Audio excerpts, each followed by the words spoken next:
Hyderabad Kachiguda railway స్టేషన్లో mock drill నిర్వహించారు. కేంద్ర హోంశాఖ ఆదేశాలతో సౌత్ సెంట్రల్ రైల్వే స్టేషన్లో విపత్తు సమయాల్లో వ్యవహరించాల్సిన తీరుపై అవగాహన కార్యక్రమాలు చేపట్టారు. కాచిగూడ, రాయచూర్, ఔరంగాబాద్ రైల్వే స్టేషన్లో మాక్ డ్రిల్ నిర్వహించారు. వైమానిక దాడులు, హెచ్చరిక సైరన్, అగ్నిమాపక, ప్రాథమిక లైఫ్ సపోర్ట్, రెస్క్యూ ఆపరేషన్, పౌర రక్షణ సేవలపై పలు సూచనలు చేశారు. యుద్ధ సమయంలో అత్యవసర పరిస్థితి ఏర్పడినప్పుడు రైల్వే సిబ్బంది ఎమర్జెన్సీ రెస్పాన్స్ టీం వారిని అప్రమత్తం చేసి ముందు జాగ్రత్త చర్యలను ఈ రిహార్సల్స్లో తెలియజేశారు.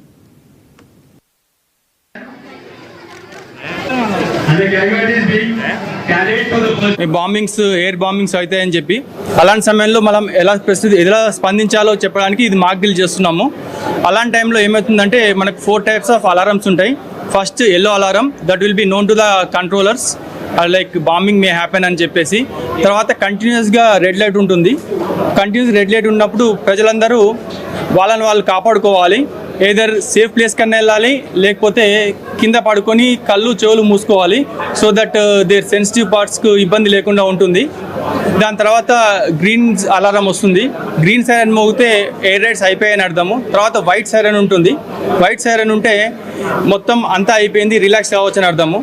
ఇలాంటి టైంలోనే మనకి ఏమైనా క్యాజువాలిటీస్ ఉన్నా కానీ మళ్ళీ ఎవాక్యుయేషన్ చేయడము, సేఫ్ ప్లేస్ తీసుకెళ్ళడము అదంతా సివిల్ డిఫెన్స్ ఆర్గనైజేషన్ చేస్తుంది.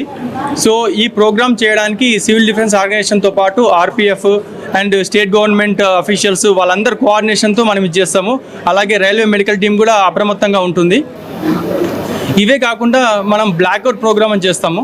బ్లాక్అవుట్ ప్రోగ్రామ్ ఏంటంటే నైట్ టైంలో శత్రు దేశాల వాళ్ళకు మన ఇల్లు